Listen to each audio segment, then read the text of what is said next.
Radhe Radhe friends. ओम गम गणपते नमः। ओम नमो भगवते वासुदेवाय। श्री राधे राधे। आप सभी भक्तजनों का इस नई वीडियो में स्वागत है। देव शनि एकादशी 2024। इस दिन से निद्रा में जा रहे हैं श्री हरि। कौन करेगा संसार का संचालन। और साथ ही सुने देव शनि एकादशी पर पूजा के समय ये व्रत कथा। सभी दुख दर्द होंगे दूर। धार्मिक मान्यताओं के अनुसार भगवान विष्णु को जगत का पालनहार कहा जाता है। ऐसे में जब देव शनि एकादशी पर भगवान विष्णु योग निद्रा में चले जाते हैं तो यह सवाल उठता है कि अब संसार का संचालन कौन करेगा।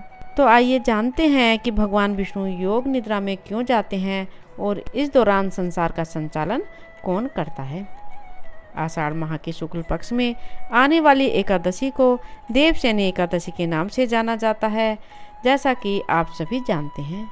इस दिन से भगवान विष्णु योग निद्रा में चले जाते हैं और इसके 4 महीने बाद देव उठनी एकादशी पर पुनः निद्रा से जागते हैं। इसके पीछे भी एक पौराणिक कथा है। देव शनि एकादशी शुभ मुहूर्त। आषाढ़ माह के शुक्ल पक्ष की एकादशी तिथि 16 जुलाई 2024 को रात्रि 8:33 पर शुरू हो रही है।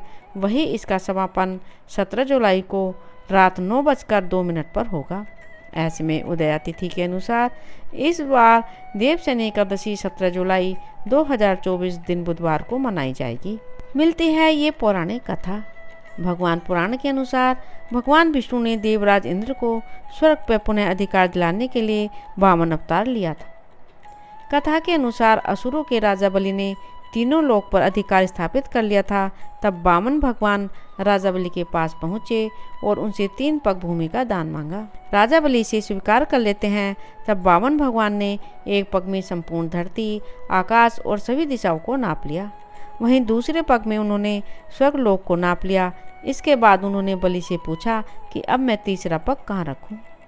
राजा बलि ने अपना सिर आगे कर दिया। राजा बलि को मिला ये वरदान। राजा बलि की यह दानशीलता देखकर भगवान प्रसन्न हो गए और उन्होंने वरदान मांगने को कहा। तब राजा बलि ने कहा कि आप मेरे साथ मेरे महल में रहें और मुझे अपनी सेवा का सौभाग्य प्रदान करें। लेकिन इस वचन से माँ लक्ष्मी विचलित हो गईं और उन्होंने राजा बलि को अपना भाई बनाकर उन्हें भगवान विष्णु को वचन मुक्त करने को कहा।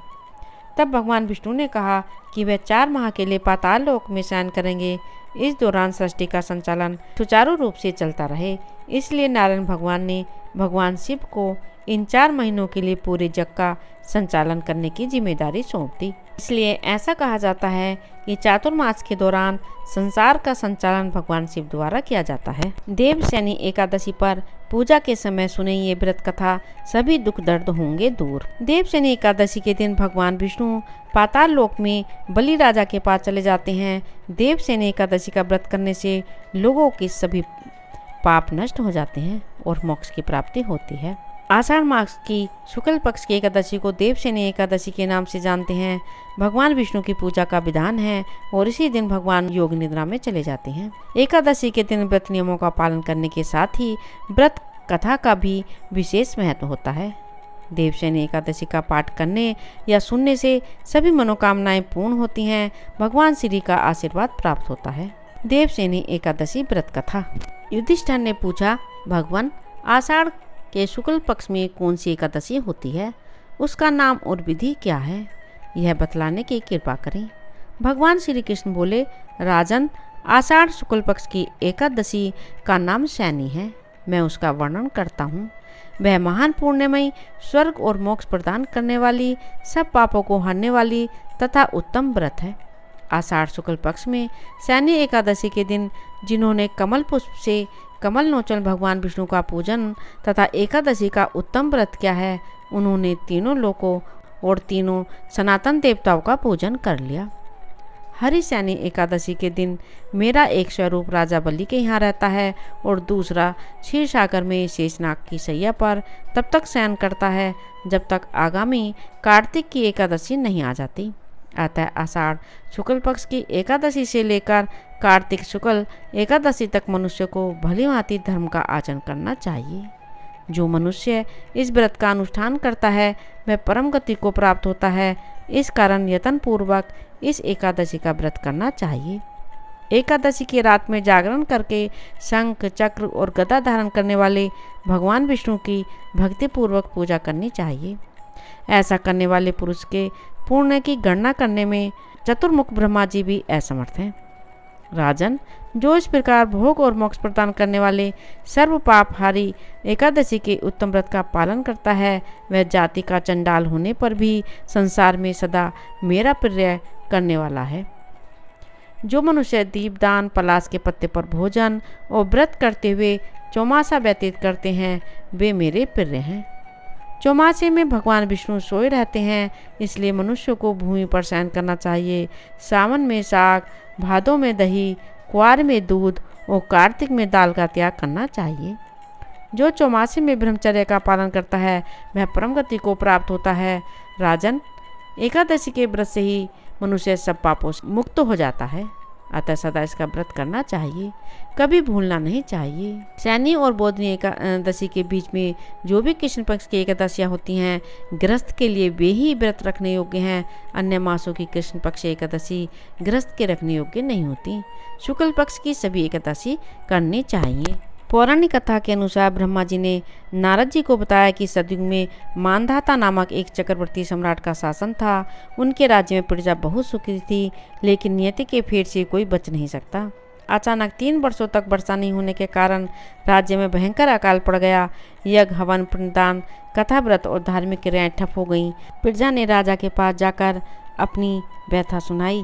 राजा मानधाता इस स्थिति से पहले ही परेशान थे और सोचते थे कि किस पाप के कारण यह आपदा आई है। राजा मानधाता ने सेना सहित जंगल की ओर प्रस्थान किया और ब्रह्मा जी के पुत्र अंगिरा ऋषि के आश्रम में पहुँचे। ऋषिवर ने उन्हें आशीर्वाद दिया और उनके आगमन का कारण पूछा। राजा ने हाथ जोड़कर कहा कि महात्मन, मैं तो पूरी ईमानदारी के साथ धर्म का पालन करता हूँ, फिर भी इसके बावजूद मेरे राज्य में पिछले 3 वर्षों से वर्षा नहीं हो रही है, तो राज्य में अकाल पड़ा हुआ है। महर्षि अंगिरा ने कहा कि हे राजन, सतयुग में छोटे से पाप का भी भयंकर दंड मिलता है। आपके राज्य में एक शूद्र तपस्या कर रहा है, जो इस युग में अनुचित है। यही कारण है कि आपके राज्य में वर्षा नहीं हो रही है।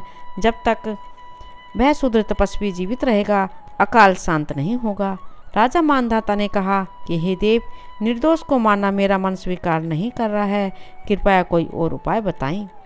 महर्षि अंगिरा ने सुझाव दिया कि आषाढ़ माह के शुक्ल पक्ष की एकादशी का व्रत करें। इस व्रत के प्रभाव से तुम्हारे राज्य में अवश्य ही वर्षा होगी। राजा ने राजधानी लौटकर पद्मा एकादशी का विधि पूर्वक व्रत किया। व्रत के प्रभाव से मूसलाधार वर्षा हुई और राजा धन धान्य से परिपूर्ण हो गया। राधे राधे। ओम नमो भगवते वासुदेवाय। यदि इस चैनल को अभी तक आपने सब्सक्राइब नहीं किया है तो प्लीज़ सब्सक्राइब करें। प्लीज़ ज़्यादा से ज़्यादा शेयर करें, लाइक करें, कमेंट करें। श्री राधे राधे। धन्यवाद।